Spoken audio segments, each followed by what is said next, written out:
Welcome to Here Comes the Boom, a Kentucky basketball recruiting podcast brought to you by KSR and KSR Plus.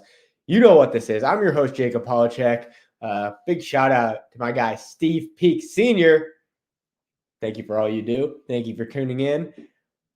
We just had a couple big visitors for Kentucky basketball. We've got a lot more big visitors coming in this week. We're going to talk about all of it. Before we do, I want to share some news that came out before we even planned this show. One being Baba Oladotun setting his official visit to Kentucky. He'll be there for Kentucky's blue-white game. That is he'll be there October 17th through the 19th. That's a big one that they got set. And then you got Anthony Thompson, who's a five-star forward out of Ohio. He just set a commitment date. That's going to be October 21st. Right now, I wouldn't put Kentucky as the lead contender in his recruitment. I know Indiana, Ohio State, Michigan, those schools have been pushing pretty hard. But Kentucky has offered him, and they've been involved with his recruitment. He took an official visit there, so that's one worth watching. But I would not label Kentucky as the favorite right now. Let's talk about these recent visits that Kentucky just had. They had Bryson Howard on campus over the weekend. He's a 6'4" shooting guard out of Texas. Number 16 in the Rivals industry ranking, number 11 in the Rivals ranking. So Rivals is higher on him than the rest of the industry. And I'm still hearing UNC talk, but Kentucky's right in the thick of that recruitment. UNC, Duke, and Kentucky are really the three that have separated themselves in that recruitment.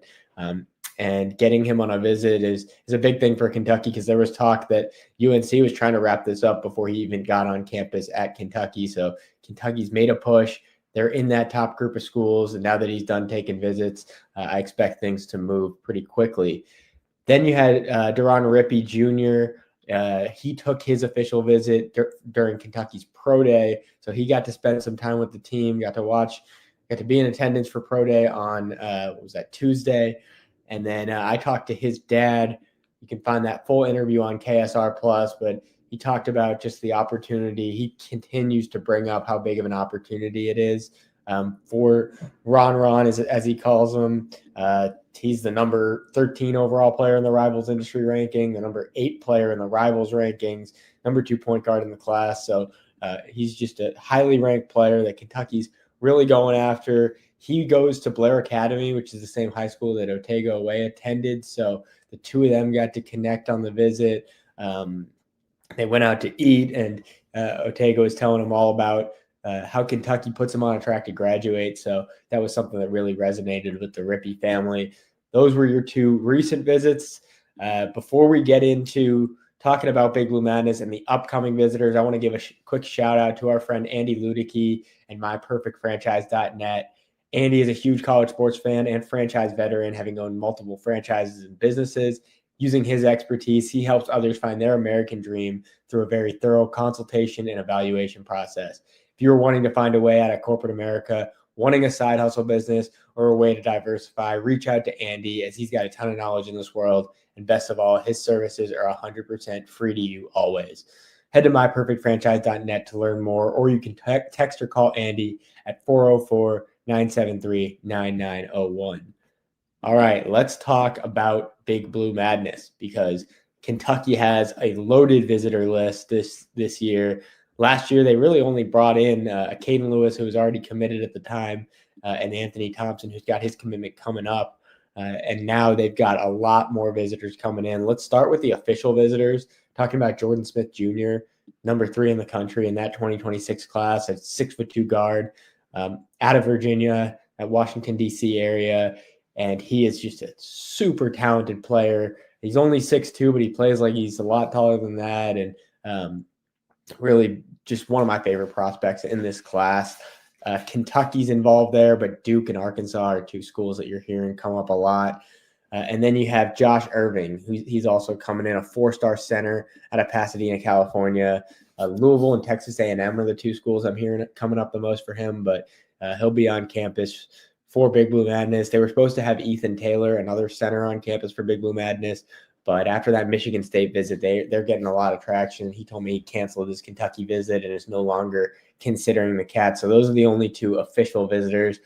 But they got some big-time unofficial visitors, starting with Caleb Holt. This is a significant one, the 6'5" guard out of Prolific Prep, because he already visited Kentucky earlier this fall for his official visit. Now he's coming in on an unofficial visit. Really, Kentucky's maybe number 2 target in the class, right behind Tyran Stokes. So that's very significant that he's coming in. And I continue to hear Kentucky and Alabama as the 2 big schools. Arizona is making a strong push after his recent official visit there. He canceled his Auburn visit. They were involved very heavily early, and they're no longer in contention there. So this weekend will be one to watch, with Caleb Holt coming back for an unofficial visit, his second time on campus this fall. Then you got some 2027s. You got Dawson Batty, top 10 player in the 2027 class, 6'8" power forward, super talented, one of my favorite players in that 2027 class. And then you got Reese Alston, who you can find our interview with him over on KSR Plus, the son of Rafer Skip to My Lou Alston, a 6'2" point guard, top 25 in the class, really, really talented. And then you have Boogie Cook, a local kid. He's in the 2028 class. He's a 6'7" small forward out of Christian Academy of Louisville, top 50 in the 2028 class. So you got some big time unofficial visitors. I've heard there might even be more unofficial visitors. I have been told that Tyran Stokes will not be one of those visitors. He will be celebrating his birthday out in California. And let's talk about Tyran Stokes, because he has been all the buzz. I'm sure you've been waiting to hear what I have to say about Tyran Stokes. Number 1 player in the class. You know who he is. Kentucky's been recruiting him this whole cycle. He's taken official visits to Kentucky, Kansas, Louisville, USC, and Oregon. He recently announced that that's his top 5. He's no longer taking any more visits, so one can assume that he's going into decision-making mode. I continue to hear that Kentucky is in a good spot there. I wouldn't trade Kentucky's position for anybody else right now. As far as a commitment date, that's where things get a little bit murkier. There has been a Friday commitment date that's been floated around by a lot of people, but nobody's been able to confirm that. So still paying attention, but I haven't heard any confirmation that he will be committing on Friday. I still expect this to get wrapped up soon. I mean, he's not taking any more visits, so you would think there's just not a lot more for these schools to be doing. You make your push, and they all have their NIL offers out there. So he recently signed an NIL deal, multi-year, with Nike. So that gives schools like Kentucky, Oregon, USC that kind of advantage, being Nike schools. So yeah, that's really all we have on Tyran Stokes right now. But stay tuned to KSR Plus, because anything can happen, and we'll have news as it happens, minute by minute, with this recruitment, because I know everyone is paying close attention to the recruitment of Tyran Stokes, number 1 player in the country. That leads me to my final thought: is Tyran Stokes is the biggest domino that's going to have a huge ripple effect throughout the rest of this class. When he commits, that's one player that all these schools would be investing a lot of their NIL budget into, including Kentucky. If he does choose Kentucky, then that changes the trajectory of how they approach the rest of this class. If he does commit, or if he doesn't commit, then they'll have a lot of NIL to work with to build out the rest of this class. If he does commit, then there's going to be some players on their board that they're no longer going to be pursuing, just because of how much you're dedicating to Tyran Stokes, and then what players want to play with him, what players don't want to play with him. So I think that a ton of this 2026 class hinges on Tyran Stokes' commitment, and I think we're going to see a big domino effect after he makes that decision. So go and subscribe to KSR Plus. Go and subscribe to the KSR YouTube channel. We're going to have tons of content coming your way, and I'll see you again soon.